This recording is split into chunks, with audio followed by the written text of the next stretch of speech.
Hello everyone. हम सबकी life में एक समय ऐसा आता है जब हम किसी सिचुएशन में फंस जाते हैं, जब हम वहाँ से बाहर निकल नहीं पाते हैं, उसी के अंदर अंदर घूमते रहते हैं, हमें स्ट्रेस हो जाता है।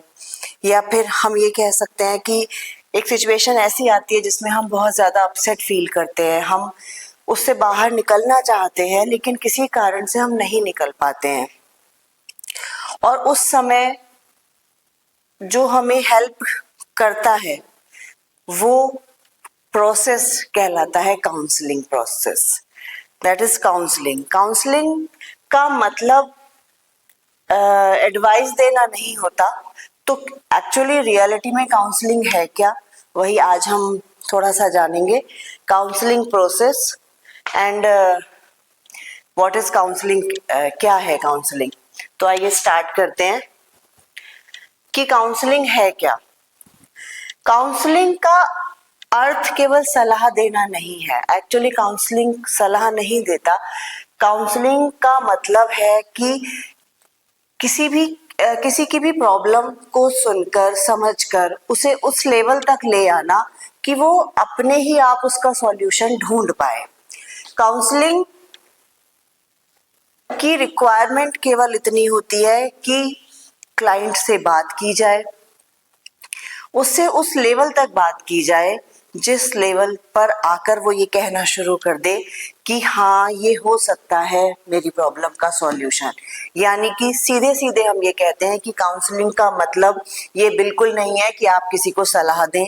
काउंसलिंग का मतलब है कि उसकी लाइफ की डिफिकल्टीज को समझकर उससे उस मोड़ तक ले आना जहां पर वो खुद ही अपनी प्रॉब्लम से निकलने के लिए सॉल्यूशन ढूंढने लगे, अपनी प्रॉब्लम से निकलने के लिए रास्ते ढूंढने लग जाए।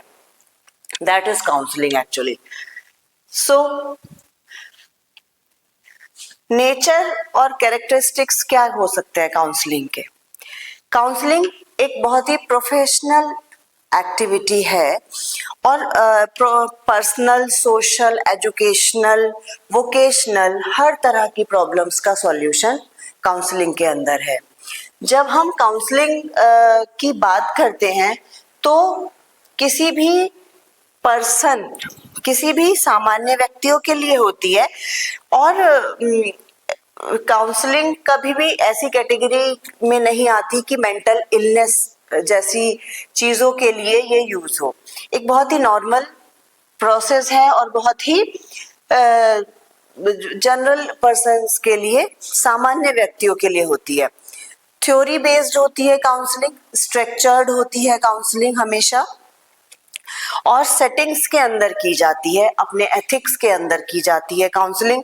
काउंसलिंग एक लर्निंग प्रोसेस है। एक्चुअली काउंसलिंग एक लाइफ टाइम लर्निंग प्रोसेस है जिसमें क्लाइंट डिसीजन लेना, सोचना, बिहेव करना, ये सब क्लाइंट को सिखाया जाता है कि वो किस तरीके से सिचुएशंस में बिहेव करे, उनको कैसे समझे, उस सिचुएशन से बाहर आने का तरीका कैसे सोच सकता है, किस सिचुएशन में उसको कैसे एक्ट करना है। बस यही एक इस लेवल तक अपने क्लाइंट को बिहेवियर कैसे उसको करना है, सब कुछ इस लेवल तक अपने क्लाइंट को लाना ही काउंसलिंग है। तो काउंसलिंग के बहुत सारे सब स्पेशलिटीज होती हैं, जैसे कि काउंसलिंग हमेशा एक बहुत ही अच्छी रिलेशनशिप होती है। अगर काउंसलर और काउंसली की रिलेशनशिप अच्छी होगी तो रिजल्ट्स अच्छे आएंगे। एक रेप्यूटेड स्किल्स है, बहुत ही रेप्यूटेटेड पेशा है काउंसलिंग का, और बहुत ही स्किल्ड पर्सन होना चाहिए जो काउंसलिंग करता है। तो इसमें एक बहुत ही ज्यादा स्पेशल स्किल्ड पर्सन होना चाहिए। तो next is focus on problems of living. किसी भी बंदे की प्रॉब्लम्स पर फोकस किया जाता है। डेली लाइफ वाली जो प्रॉब्लम्स होती हैं उन पर फोकस किया जाता है। इंटरैक्टिव होती है काउंसलिंग हमेशा, कि जब कोलैबोरेटिव प्रोसेस होता है, जब दो जने बात करेंगे तभी काउंसलिंग संभव है। ये कभी भी नहीं हो सकता कि केवल क्लाइंट बोल रहा है और काउंसलर सुन रहा है, और ये भी नहीं हो सकता कि केवल काउंसलर बोले जा रहा है और क्लाइंट सुन रहा है। तो दोनों तरफ से एक इंटरैक्टिव प्रोसेस होना चाहिए। काउंसलिंग का जो मेन फोकस होता है वो होता है कि क्लाइंट में सेल्फ रिस्पॉन्सिबिलिटी डेवलप करना। हमेशा जिसको भी प्रॉब्लम होगी वो उस प्रॉब्लम से भागने की कोशिश करते हैं हम लोग। जब हम उसे सॉल्व नहीं कर पाते हैं तो हम उसको दूर करने की कोशिश करते हैं, अपने आप से उससे भागने की कोशिश करते हैं। इसलिए काउंसलिंग का मेन फोकस या गोल जो रखा जाता है वो यही रखा जाता है कि सेल्फ रिस्पॉन्सिबिलिटी डेवलप की जाए क्लाइंट के अंदर, प्लस कल्चरल और सोशल कॉन्टेक्स्ट का ध्यान रखा जाता है काउंसलिंग में। अब काउंसलिंग जब हम करते हैं तो काउंसलिंग कोई भी जादुई समाधान एक्चुअली नहीं होता। काउंसलिंग एक लंबा प्रोसेस भी हो सकता है, बहुत छोटा भी हो सकता है। इट्स डिपेंड ऑन कि क्लाइंट कितना आपको समझ रहा है, समझना चाहता है, क्लाइंट कितना आपके साथ आपकी इस थेरेपी में, किसी भी थेरेपी में वो कितना साथ दे रहा है, यानी कि क्लाइंट कितना इंटरेस्टेड है काउंसलिंग करवाने में। तो इसीलिए कहा गया है कि काउंसलिंग कभी भी एक जादुई समाधान नहीं होता। कई लोग बहुत सारी एक्सपेक्टेशंस लेकर आते हैं काउंसलर के पास कि ऐसा हो रहा है, ऐसा हो रहा है और आप बस समाधान बता दो। तो दैट इज नॉट राइट, ये गलत है और इसकी वजह से लोगों में डिसअपॉइंटमेंट होती है। क्योंकि सबसे पहली चीज कि क्लाइंट के पास्ट में जाना, उससे पूछना प्रॉब्लम आई कहाँ से, प्रॉब्लम है क्या चीज, इस सब चीजों को समझना, एक केस हिस्ट्री बनाना।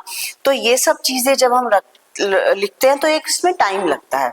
कुछ सेशंस हो सकते हैं, मे बी 4-5 सेशन में क्लाइंट आपका ठीक हो सकता है, मे बी बहुत 10 to 15 सेशंस भी हो सकते हैं, मे बी वीक में 1 टाइम हो रहा है, may be twice a week हो रहा है, मे बी आपको थ्राइस अ वीक जाना पड़ रहा है। तो that is the depend on client की प्रॉब्लम प्लस उसका इंटरेस्ट।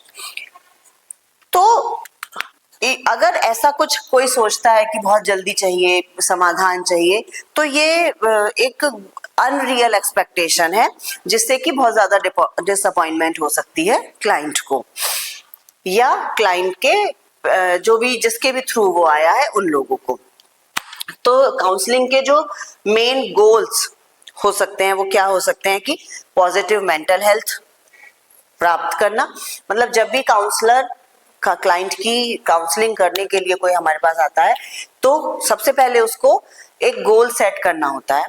तो वो गोल्स क्या हैं, जो जनरल गोल्स हम बना के रखने चाहिए कि पॉजिटिव मेंटल हेल्थ देनी है आपको, उसको ज्यादा से ज्यादा प्रॉब्लम्स के सॉल्यूशन उसको ढूंढना आना चाहिए, डिसीजन मेकिंग उसकी स्ट्रांग होनी चाहिए, प्लस पर्सनल इफेक्टिवनेस में बढ़ावा होना चाहिए क्लाइंट की। अगर वो आपके पास आ रहा है तो ये सारी चीजें आप बढ़ाएंगे।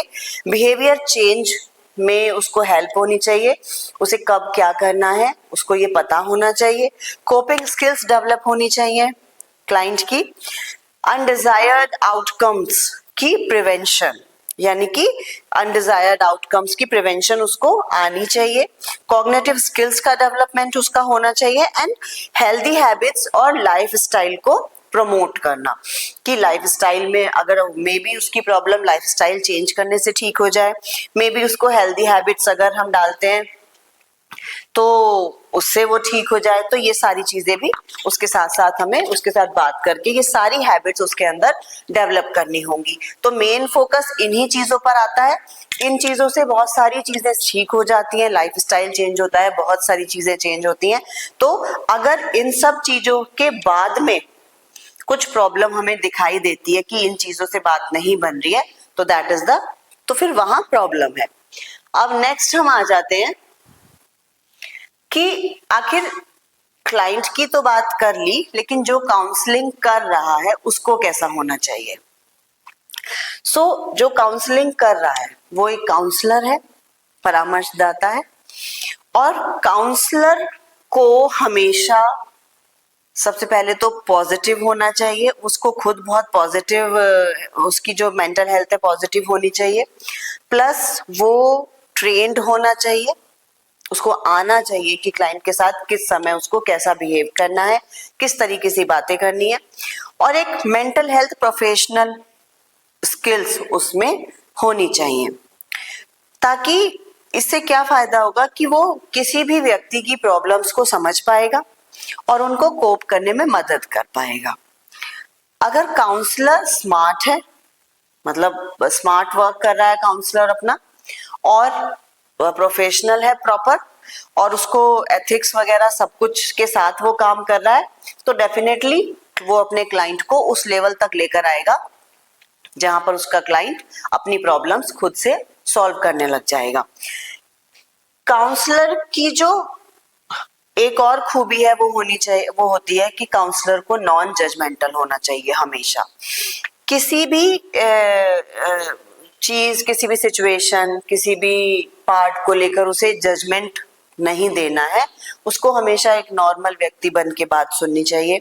सेफ और कॉन्फिडेंशियल होने का उसको अपने क्लाइंट को हमेशा एक प्रॉमिस होना चाहिए कि वो यहाँ पर जो भी बोल रहा है वो बिल्कुल कॉन्फिडेंशियल है और वो सेफ है। प्लस कि काउंसलर क्लाइंट को इश्यूज क्लैरिटी करने में और ऑप्शंस एक्सप्लोर करने में हेल्प करता है, क्या, ताकि काउंसलर जो है हमेशा वो क्लाइंट को समटाइम्स ये पता नहीं होता कि प्रॉब्लम आखिर है क्या। अगर क्लाइंट को बहुत ज्यादा स्ट्रेस हो रहा है, गुस्सा आ रहा है, चिड़चिड़ापन हो रहा है, लेकिन वो ये समझ ही नहीं पा रहा कि प्रॉब्लम क्या है, क्योंकि इस वक्त तो सारी ही प्रॉब्लम्स हैं। अगर वो ऑफिस में भी यही बिहेव कर रहा है तो बहुत सारी प्रॉब्लम्स क्रिएट हो सकती हैं। अगर वो घर में भी यही बिहेव कर रहा है, फ्रेंड्स के साथ भी यही बिहेव कर रहा है, तो बहुत सारी प्रॉब्लम्स खड़ी हो जाती हैं। तो ऐसे में क्या करना है कि सबसे पहले क्लाइंट को ये आना चाहिए काउंसलर को कि सबसे पहले वो उसके इश्यूज को आइडेंटिफाई करे, उसको ये पूछे उससे, वो क्लाइंट को उस लेवल तक लेकर आए, उस इतनी हेल्प करे कि क्लाइंट अपने इश्यूज को आइडेंटिफाई कर पाए और उनको खत्म करने के लिए, उन इश्यूज से बाहर निकलने के लिए ऑप्शंस ढूंढ पाए एटलीस्ट। तो एक अच्छा काउंसलर जो होता है वो उसकी अपनी कुछ कैरेक्टरिस्टिक्स होती हैं। एक अच्छे काउंसलर, आप प्रैक्टिस टू प्रैक्टिस बहुत अच्छी काउंसलिंग कर सकते हैं, बट एट द स्टार्ट, जब आप स्टार्ट कर रहे हैं काउंसलिंग, तब भी कुछ बातें हैं जो आपके अंदर होनी ही होनी चाहिए। जैसे कि काउंसलर को हमेशा ऑर्गेनाइज्ड और प्रोफेशनल होना ही चाहिए। अगर काउंसलर ही ऑर्गेनाइज्ड और प्रोफेशनल नहीं होगा तो क्लाइंट उसके साथ बहुत ज्यादा इंटरेक्ट नहीं कर पाएगा। एथिकल प्रैक्टिस बहुत जरूरी है। फर्स्ट रखना है कि क्लाइंट आपके पास तभी आएगा जब उसको ये पता होगा कि आप उसकी चीजों को कॉन्फिडेंशियल रख पाएंगे।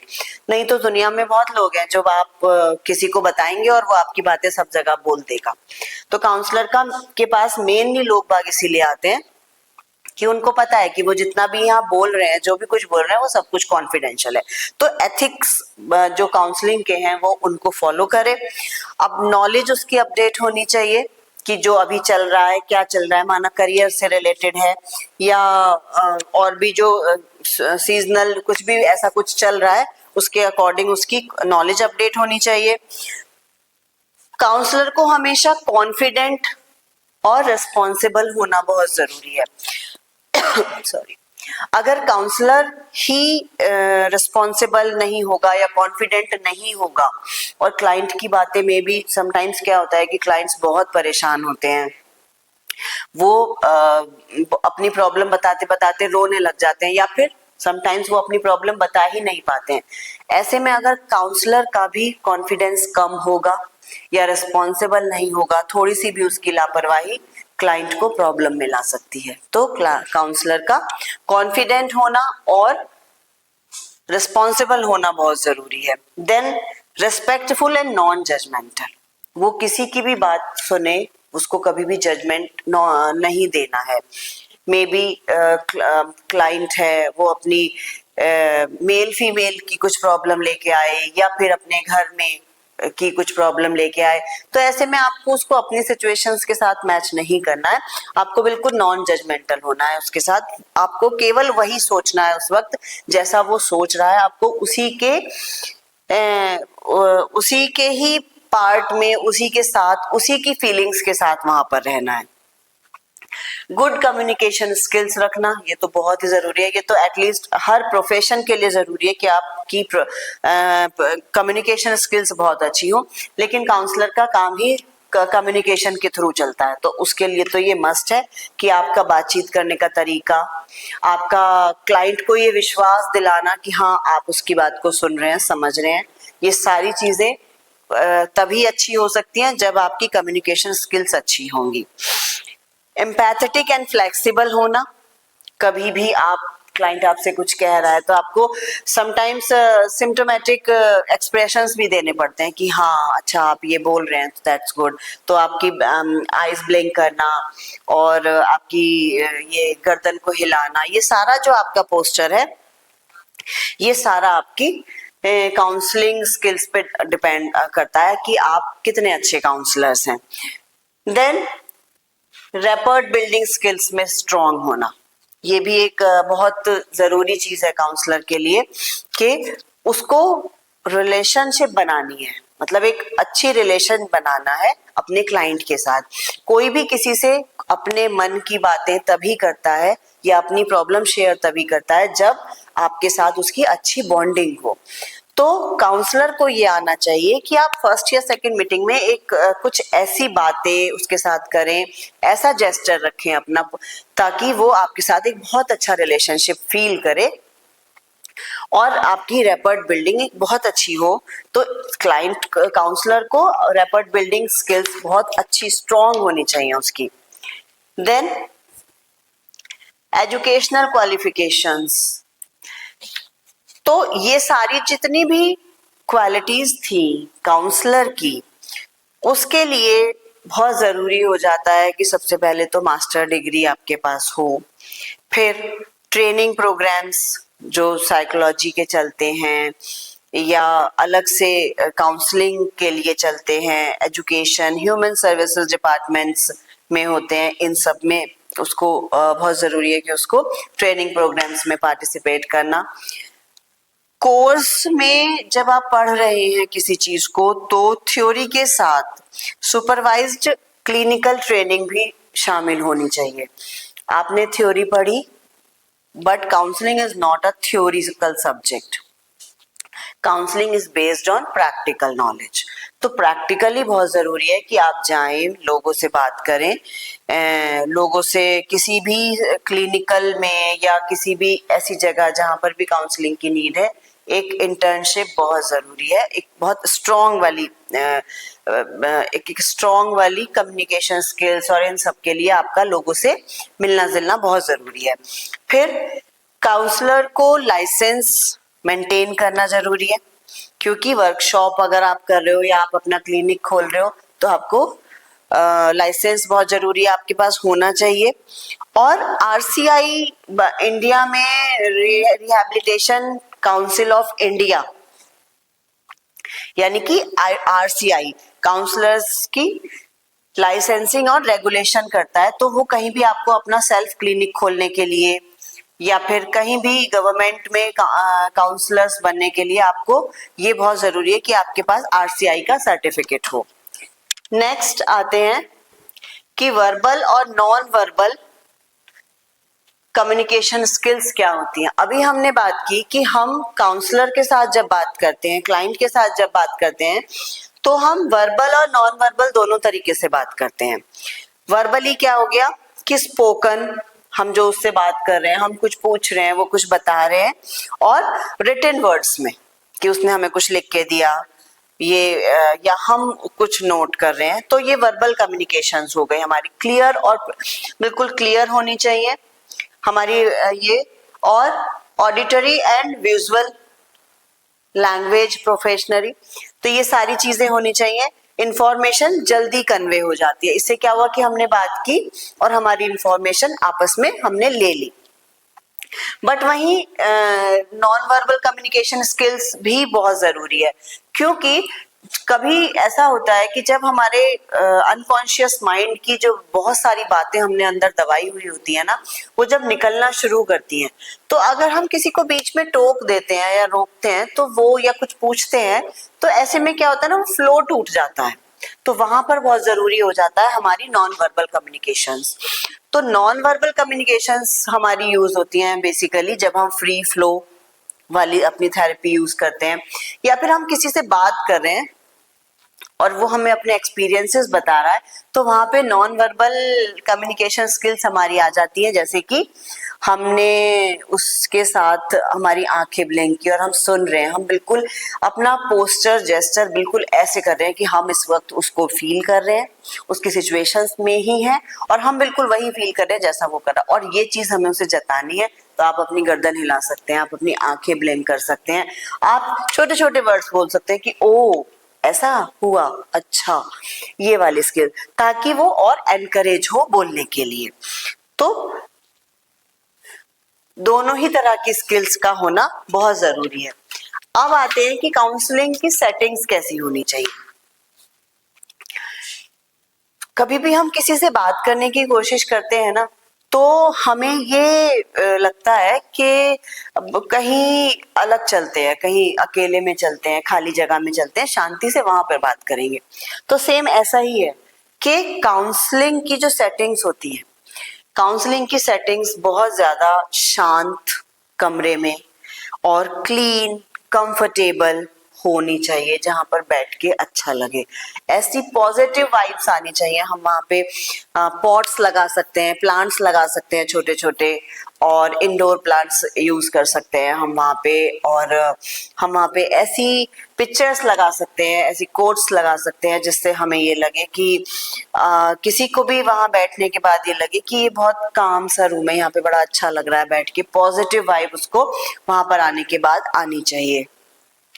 सेकेंड, कि आउटसाइड डिस्टरबेंस नहीं होना चाहिए, बाहर का शोर, ये सब जो चीजें डिस्ट्रैक्ट करें हमें, वो चीजें उस रूम में नहीं होनी चाहिए।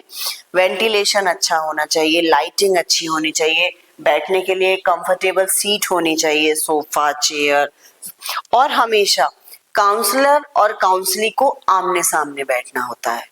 ये बहुत जरूरी है कि एक टेबल है आपकी जिसके एक तरफ आप बैठे हैं और आपके सामने आपका क्लाइंट बैठा है, एक पानी का गिलास बहुत जरूरी है आपके लिए, आपका एक पेपर पैड और एक पेन बहुत जरूरी है, जिसको आप क्लाइंट से पूछने के बाद ही नोट डाउन करेंगे कि मेरे पास आपकी डिटेल्स है, मैं आपकी डिटेल्स नोट कर सकता हूँ, मैं इनको कॉन्फिडेंशियल रखूंगा, बट ये मेरे लिए काम आएंगी कि मैंने आपसे क्या क्या बातचीत की है। तो वो पेपर और पैड होना चाहिए। तो ये सारी जितनी भी चीजें हैं, ये सारी चीजें एक काउंसलर्स की सेटिंग्स के लिए बहुत जरूरी हैं।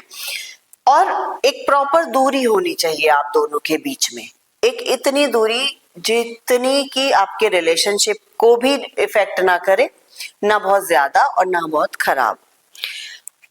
तो ऐसी सेटिंग्स में जब हम बैठकर काउंसलिंग करते हैं, तो काउंसलिंग का एरिया बहुत ज्यादा वाइड है। हम इस एरिया के लिए बहुत सारी चीजें देखते हैं कि काउंसलिंग कहाँ कहाँ की जा सकती है। एक्चुअली आज के टाइम में ऐसा कोई भी क्षेत्र नहीं है जहां पर काउंसलिंग नहीं की जा सकती है।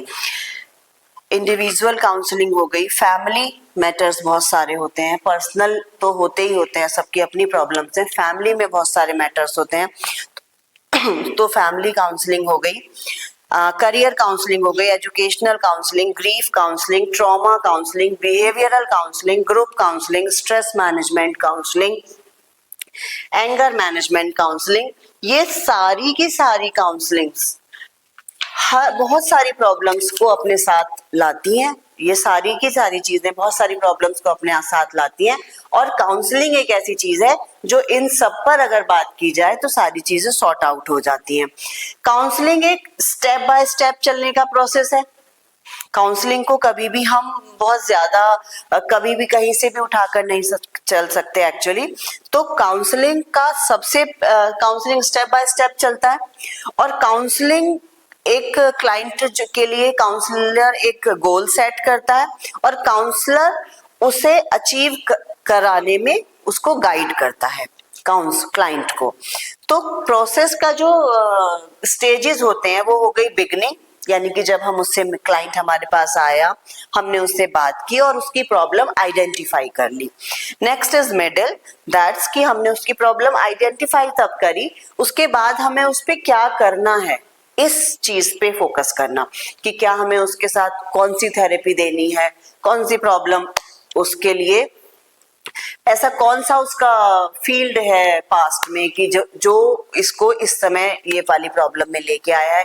इन सारी चीजों पे फोकस करते हुए एक थेरेपी उसे देनी, उसके साथ कितनी सिटिंग्स देनी है, कब देनी है, क्या बात करनी है, इन सारी चीजों पे फोकस करने के बाद देन एंड, कि ये बहुत जरूरी स्टेज है एक्चुअली काउंसलिंग का, कि काउंसलर को ये पता होना चाहिए कि उसको इस काउंसलिंग का एंड कब करना है। समटाइम्स क्लाइंट काउंसलर के साथ अटैच्ड हो जाता है, तो जब काउंसलर के साथ क्लाइंट अटैच हो जाता है तो वो फिर अपनी प्रॉब्लम्स का सॉल्यूशन नहीं ढूंढता, एक्चुअली वो उस तरफ जाता ही नहीं, वो बस अपनी बातें बताता ही रहता है काउंसलर को, क्योंकि उसे उसके साथ बैठना अच्छा लग रहा है, उसे उसकी अपनी बातें बताना अच्छा लग रहा है। तो दैट इज द, यहाँ पर काउंसलर की स्किल्स बहुत ज्यादा काम आती हैं कि वो अपने क्लाइंट्स को उसके सॉल्यूशन के साथ उसको अपनी काउंसलिंग का एंड करना बहुत जरूरी है। तो क्लाइंट की जो जो काउंसलिंग का प्रोसेस है एक्चुअली, वहां पर उसको क्लाइंट की फीलिंग्स और एक्सपीरियंसेस को एक्सप्लोर करना, पास्ट इवेंट को प्रेजेंट में समझना, इमोशनल रिलीज में मदद करना, थॉट्स और फीलिंग्स को एक्शन के साथ जोड़ना, सपोर्ट, चैलेंज और प्रैक्टिस प्रोवाइड करना, और लास्ट में क्लाइंट को सेल्फ रिलिएंट बनाना कि अब आप सही हो, उसके मन में एक ऐसा विश्वास भर देना कि अब आप बिल्कुल सही हो, आप जो ढूंढ रहे हो, जो कर रहे हो, आप बिल्कुल सही कर रहे हो, और इस तरीके से क्लाइंट जो है वो अपनी प्रॉब्लम्स के सॉल्यूशंस ढूंढने लगता है। तो अगर हम प्रोफेशनली देखें तो हम इसको कुछ स्टेजेस में बांध देते हैं, जैसे कि सबसे पहले काउंसलिंग की नीड पहचानना कि वो आपके पास आया क्यों है, फिर काउंसलिंग के लिए प्रिपेयर करना, देन काउंसलिंग कंडक्ट करना, एंड देन फॉलो अप कि जब वो आपके पास से चला गया उसके बाद भी वो कितना परेशान है या कितने अपनी प्रॉब्लम्स के साथ डील कर पा रहा है, अपनी लाइफ में हैप्पी है, ये सारी चीजें थोड़े थोड़े टाइम बाद एक काउंसलर फॉलो अप कर सकता है। इतना सब कुछ जानने के बाद हमने काउंसलिंग का एक पूरा प्रोसेस जाना, काउंसलर के बारे में जाना, और इसका कंक्लूजन ये आता है कि काउंसलिंग एक डायनेमिक प्रोसेस है। ये रैपिड बिल्डिंग से शुरू होता है और प्रॉब्लम आइडेंटिफिकेशन, इंटरवेंशन और फॉलो अप तक जाता है। सक्सेसफुल काउंसलिंग के लिए ये जरूरी है कि एम्पैथी, ट्रस्ट, एथिकल प्रैक्टिसेस, ये सारी चीजें एक सक्सेसफुल काउंसलिंग को इफेक्ट करती हैं, प्रभावित करती हैं। तो इन सारी चीजों को साथ जोड़ के एम्पैथी, ट्रस्ट और एथिकल प्रैक्टिस, ये सारी चीजें करने के साथ आप जब एक काउंसलर बनते हैं तो रियली आप एक बहुत अच्छे काउंसलर बनते हैं और आप लोगों को उनकी प्रॉब्लम्स से निकलने में मदद करते हैं। तो होपफुली आपको ये पसंद आया होगा। मिलते हैं नेक्स्ट वीडियो में। Thank you so much.